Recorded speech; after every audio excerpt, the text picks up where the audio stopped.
Coming up on the Better Gardening Show, a rose is just a rose unless it's in Anna Davis's garden. We'll tour this rosarian's garden and get some of her secrets as well. Thinking of adding a pond to your garden?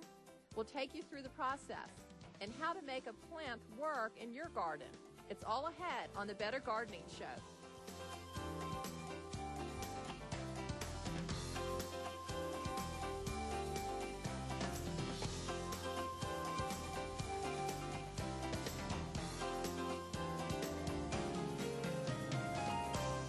Hi, I'm Tara Dillard. Welcome to the Better Gardening Show.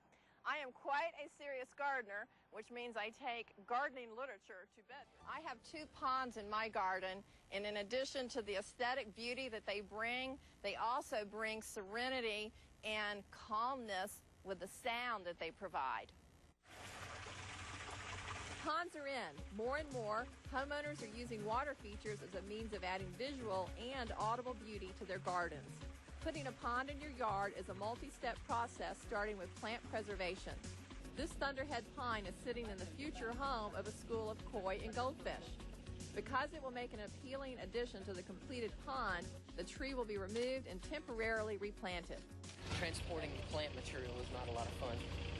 Greg McCord is the owner of Serenity Water Gardens and has been building ponds for over 12 years.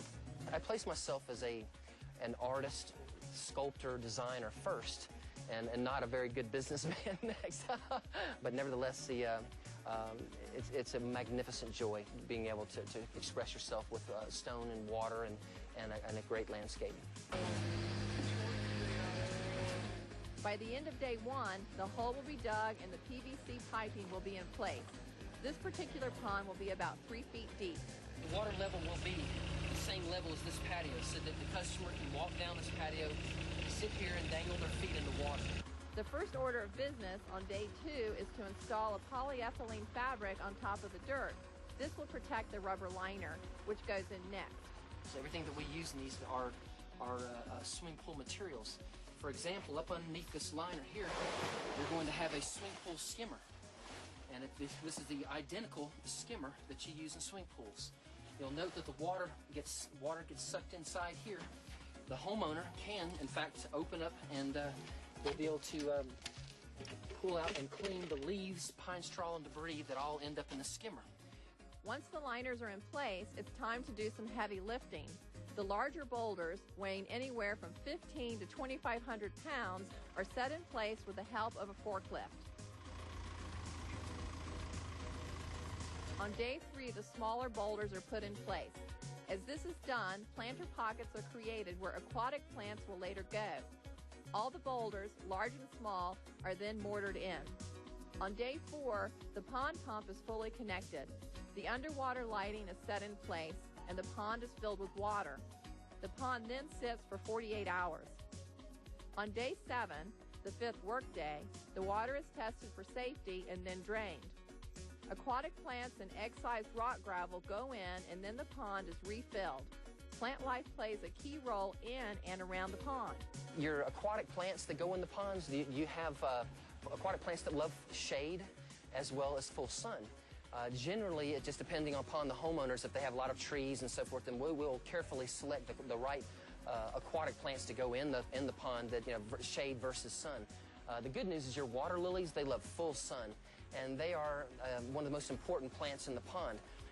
One of the important things about your water surface area of the pond is that you should have up to 70% of the top of the water covered with plant material to shade it from the sunlight, because the more sun that you have, the more it heats up the water, the more it heats up the water, the more algae that you'll have.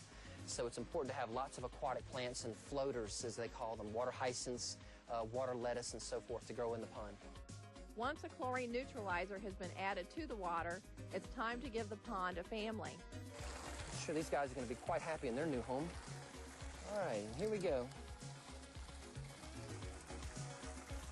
Thinking they're off to their new home, huh? If you're in the market for a pond, Greg offers this advice. It's important that when you're selecting a pond builder, and I can't stress this enough, and making sure that they really, really understand the proper placement of stone. There's a lot of guys out here in the market that can dig a hole, throw a liner in, and they stack a bunch of stones around it and they call it a pond. The important thing today is to make sure that whatever contractor that you hire, make sure that his heart is in it, and make sure that he's a true artist and understands the placement of stone, which is my true obsession. It is an obsession, and it takes a lot of work and a lot of time to put those stones in exactly the way you want them properly. It is no easy task, but it is. That's why you're considered a water sculptor, rather than you're not just a pond builder. You know, anybody can build a pond. It takes time to build a proper water feature. Ponds come in all shapes and sizes, so do your homework before you build your own. But I'll tell you from personal experience in my own garden and those of clients, you're going to want it larger than you initially anticipate.